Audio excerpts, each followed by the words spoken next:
Samsy. Story time with Trailbot. Oh, we still on the hill. Oh, but we're gonna start out over here at the waterfall. As promised, here is the waterfall. And near the hill in Creede, or near Creede, Colorado. And we all journey to the center of the earth. Part 27. That's pretty good video, actually, for Journey to the Center. Where do you think that water's going? To the center of the earth. Okay, I don't know about that. All right. So when we left this thing off, all right, here we go. The Harry, you know, he had a good night's sleep, and he was kind of waking himself up again, and he was all ready to go. He felt refreshed. He found out there was open air and this and that and the next thing. So, and here we go. We're going to pick it up there. He wanted to get going, and the professor's like, just chill out just a bit. Have just a little patience, my boy. A relapse would be inconvenient to all parties. We have no time to lose, as our approaching sea voyage may be of long duration. Sea voyage? I cried, more bewildered than ever. Yes, you must take another day's rest, and we shall be ready to go on board by tomorrow, replied my uncle, with a peculiar smile. Peculiar. There we go. That's almost good. Go on board. The words utterly astonished me. Go on board what and how? Had we come upon a river, a lake? Had we discovered some inland sea? Was a vessel lying at anchor in some part of the interior of the earth? Yeah, see this little road here, now going to them waterfalls, now when you pick it up from the pavement over here, you know, it's not all that bad. And then you think, oh, there's a campground just a little further, but you saw them, in the previous video, I guess. There's a lot of hairpin turns in the sand and ruts there that, yeah, you're not taking an RV that direction. Not wisely, anyway. Okay. Lying at anchor in some part of the interior of the earth. Okay. My curiosity was worked up to the very highest pitch. My uncle made vain attempts to restrain me. When, at last, however, he discovered that my feverish impatience would do more harm than good, and that the satisfaction of my wishes could alone restore me to a calm state of mind, he gave way. I dressed myself rapidly, and then, taking the precaution to please my uncle of wrapping myself in one of the coverlets, I rushed out of the grotto. Okay, that's the end of chapter 26. Chapter 27.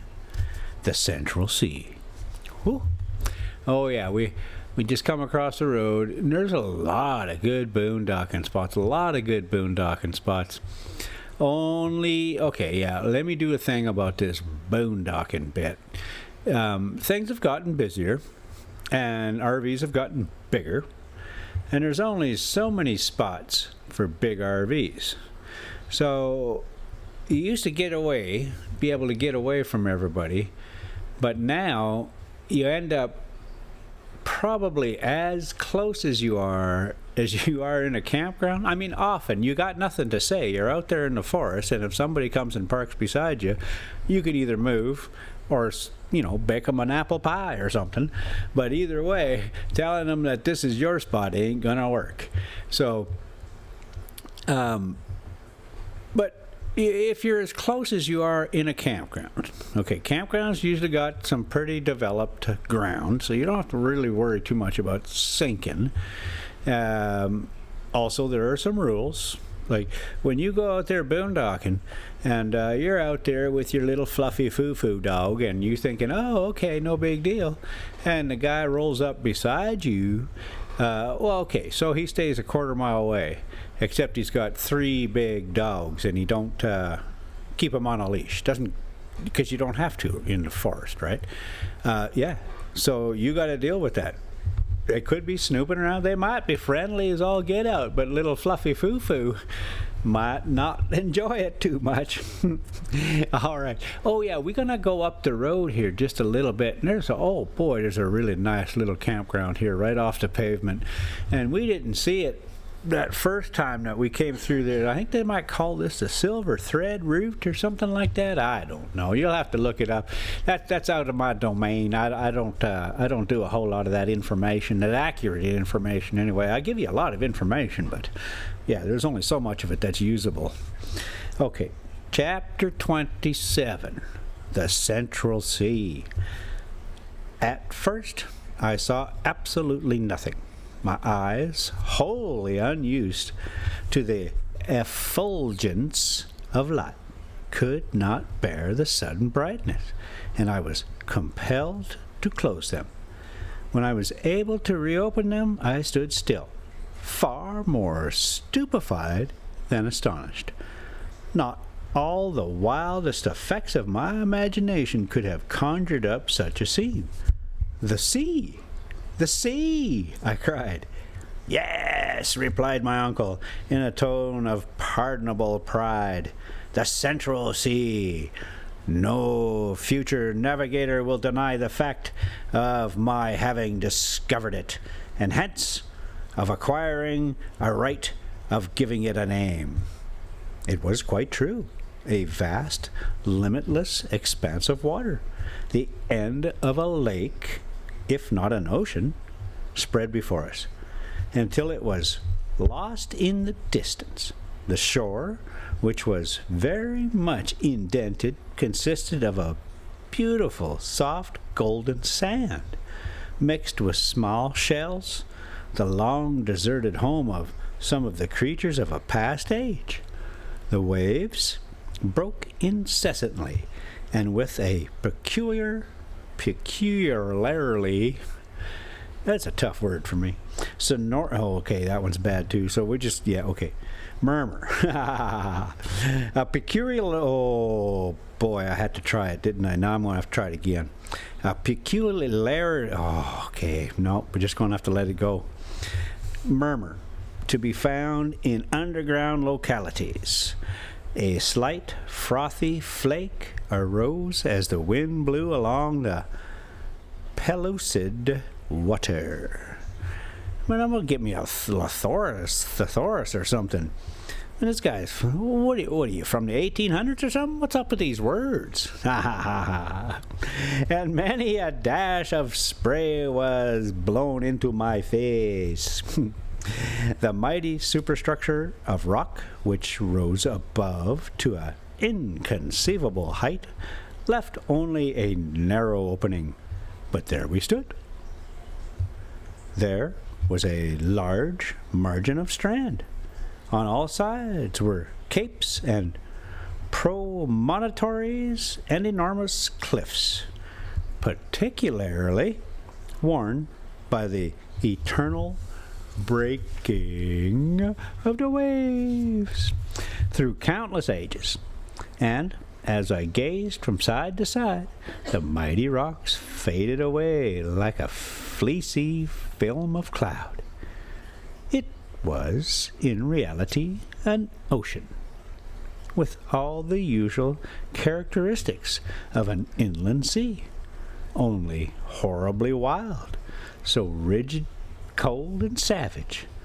One thing startled and puzzled me greatly. Oh, I think this is this campground right here. Oh, I know it is. Oh, I tell you what, don't look.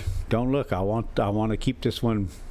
Actually, I think we came back here the next year, I think, and there was construction all over this road. I can't remember if it was this trip or the one before, but I became Captain Cone Killer. They left just no room. There was just no room. They were working on the edge of the on the guardrail, and they had the guardrail side open, and I was hanging one of the duals over, and I kept hitting cones on the left-hand side, and there was just nothing I could do. I wasn't going to drop the other dual over. I didn't want to have one over, but I didn't want to run over a bunch of cones either. I was just clipping them. I don't know what, it was just too tight. It was just too tight. And I think they were laughing, having fun with it kind of thing. That might have been just me. I don't know. Anyway, yeah, there's a couple of good spots in here where you could take a bigger rig, and oh boy, I think you could probably do some fishing. I know there's going to be some excellent flowers, and you can see game trails walking through here. So yeah, bear country again, guys. Remember that. This is it's beautiful for a reason. Not a whole lot of people around. All right, I'm just going to sit here and watch this campground now, and I can't be doing that. I need to get back to this story. So, do you want to do the Sprinter thing? Should we talk about that Sprinter thing? I don't want to talk about that damn Sprinter thing. 24 gallons of fuel and 16-inch wheels. Okay, let's talk about that Sprinter thing. All right. So, what do you got? Like a can of soup and a loaf of bread and your dog and your wife, and that's it. Anyway, my point is when you guys build an RV, stop listening to the engineers. Stop having the engineers make your product decisions. Yeah, we want a whole bunch of capacity, even if we don't need it. You guys got access to chassis. You're even called RV manufacturers where you can actually make a chassis. Oh, my word. Yeah, you don't have to. Okay, I'm not getting down into that, but I don't want lane keep assist, automatic braking. Some people want that Mercedes, and you got lots of them out there, but you got nothing else. All right, so where were we? 24 gallons of fuel, 16-inch wheels, right. And it's a 11,000-pound chassis, and it comes to you loaded at 10,000 pounds. So it's at 99% of its capacity right away. Guess what? That's great for a delivery vehicle, because during the day the delivery vehicle gets lighter. RVs just get heavier as people use them. They collect stuff. Okay, so give it to me at a whole bunch of capacity left. Like, I want half of that, 60%. Okay, you can have 60%. Give me 40. All right, that means big wheels, and that means big brakes. And when I say big wheels, I ain't talking those ridiculous military tires that you can't find anywhere. I want to be able to go to Creede, Colorado, go down to the tow truck place, and say, hey, you know what, I need a tire. And you go like, hey, I got one right here. They're 40 inches tall, regular old semi-tire, hard as nails. In fact, you can run over nails and it doesn't hurt a thing. All right, that's my Sprinter thing for today. It's probably too much, isn't it? All right, well, we'll have to probably dial that back a little bit. Now I even lost my spot. Fleecy film of cloud. In reality, an ocean, an inland sea, horribly wild, so rigid, cold, and savage. One thing startled and puzzled me greatly. How was it that I was able to look upon the vast sheet of water instead of being plunged into utter darkness? The vast landscape before me was lit up like day, but there was wanting the dazzling brilliancy, the splendid irradiation. How about that one? Irradiation of the sun, the pale, cold illumination of the moon, the brightness of the stars, the illuminating power in its subterraneous region, for its trembling and flickering character, its clear, dry whiteness, the very slight elevation of its temperature, its great superiority to that of the moon was evidently electric, something in the nature of the aurora borealis, only that its phenomena were constant and able to light up the whole of the ocean cavern. The tremendous vault above our heads, the sky, so to speak, appeared to be composed of a conglomeration of nebulous vapors. Oh, so we turn it in here. I can see big old Ronnie right there. And yeah, we're just gonna cruise on by and go up a little bit.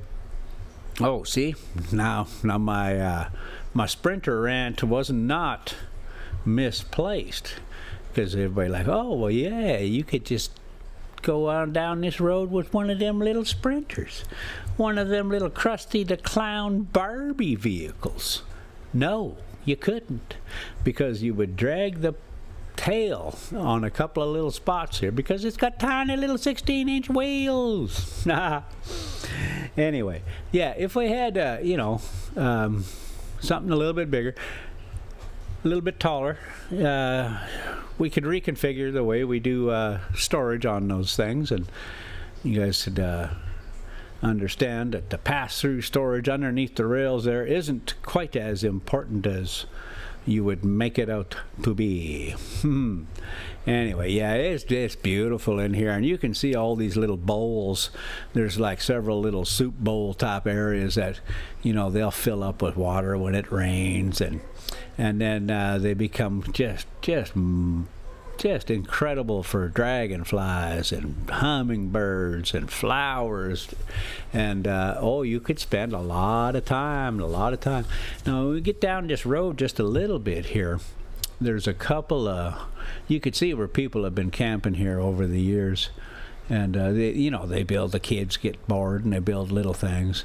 So you can see how wet it is at times through here. See, now right here, I think this ends at a Sprinter right here. Or there's a good chance that you're like, okay, can we make it there, Ethel? Oh, I don't know, Fred. Let's gun her. Yeah, we don't want that. And okay, now that I'm ranting about the Sprinter, let's just talk about that. 24 gallons of fuel. What does that actually mean? Well, that means that if you're not within 20 miles of a fuel station, what the heck? How am I supposed to come up here, park here for a week, run the generator, hot water from a hydronic system, and then somehow, what? I have to take my Jeep and or whatever. I got one of them little electric bicycles or something and go get me a 5-gallon jug of diesel just so I can get out of here. Actually, your generator will stop running at a quarter tank, right? So what is that? And how accurate is that? Well, okay, depending on if you're level or not. Blah, blah, blah, blah, blah. No Sprinter. Let it go. City delivery van.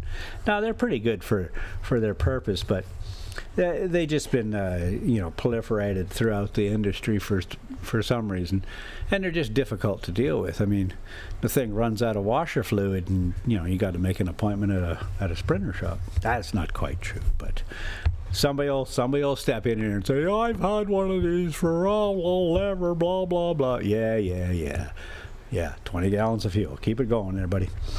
One thing started and puzzled me greatly. How was it that I was okay? Yeah, we did all that.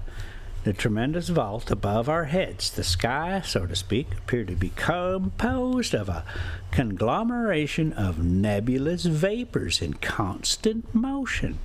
I should originally have supposed that under such an atmospheric pressure it must exist in that place. The evaporation of the water could only take place, and yet, from the action of some physical law which escaped my memory, there were heavy and dense clouds rolling along the mighty vault, partially concealing the roof. Electric currents produced astonishing play of light and shade in the distance, especially around the heavier clouds. Deep shadows. Yeah, okay, here we go again. Yeah. Well, we just want to be able to roll on up here with confidence. And, you know, I'm carrying, let me see. Let me just call it out. I'm carrying 200 gallons of fuel. I'm carrying 200 gallons of water. And I also have a gray and black tank. I probably got some kind of motorcycle lift, but definitely the ability to tow a Jeep. And I want to roll down the road, and I want to be able to hear myself think. So them big military grade tires, no, don't need them. Just need something standard, you know, logging truck tire, even for the drives. You don't even need four-wheel drive. I mean, good grief, the things are 20,000 pounds. They're probably, you know, got good traction. You know, you could have a posse. You could definitely get a locker. That's easy to do on those things. Heck, you know, I've ordered trucks. I used to drive truck a lot. I've ordered trucks. I know exactly what they cost. I think I could get trucks cheaper than your Sprinters. And more reasonable. Okay, we're just getting too far here. I don't know what's going to happen with this video. This is the Sprinter video. I'm just going to have to redo all of this book, and we'll just break this up and call it Sprinter Madness. No, that seems crazy. Let's just continue. Let's try to push on, brother. Oh, yeah, no. That's it. Let me see where we're at. Let me just see where we're at. It's like, who am I talking to anyways? Well, I'm talking to you, man. I'm looking right at you, man. Okay, yeah, the cat's sitting here. All right, we're going to turn around and just, I think we went far enough. I think we stop here eventually and take, you know, get a couple of selfies standing on a rock or something. Yeah, not bloody likely. Okay. The effect was, oh, nope, deep shadows. Oh, boy. You know, to top it all off, see how bad that Sprinter thing is? Now I can't find my spot.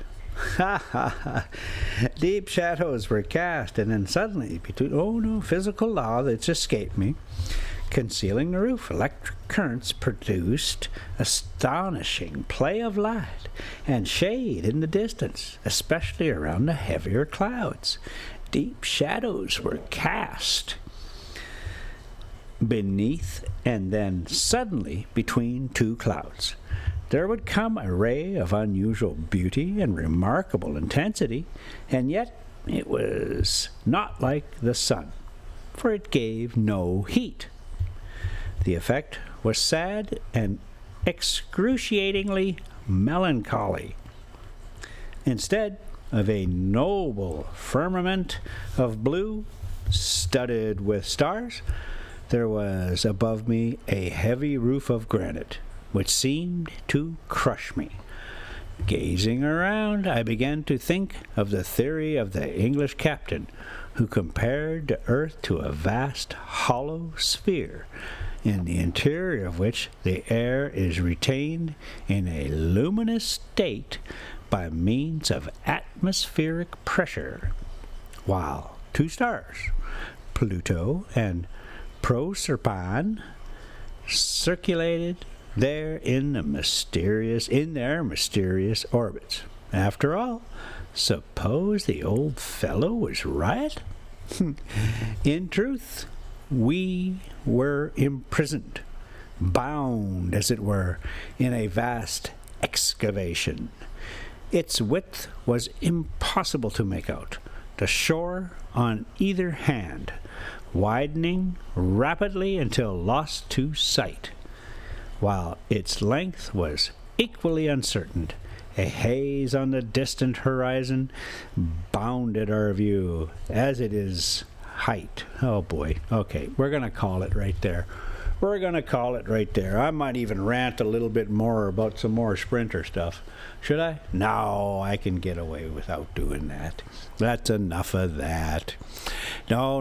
We'll just leave it off to say, the demographics are changing. The idea that everybody wants to buy a big old RV and then go sit in an RV park 5 feet away from their neighbor and be all holly jolly having mid-afternoon drinks.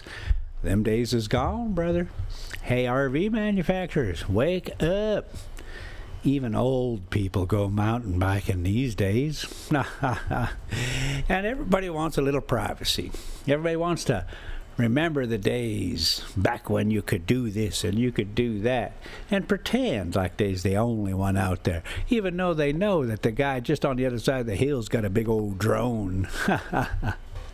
All right. So we're going to call it good there. And I don't know. We didn't get a whole lot of story done, but we will get done this story, I promise. So thank you so much for coming and witnessing the madness of the Sprinter. And we'll just leave it there. Sam C. Oh, another beautiful sunset. And we'll just give you a moment or two of the biggest Rosie. Oh, you go big, Rosie. You let me know now. Too much Sprinter, right? Okay, yeah, I got it.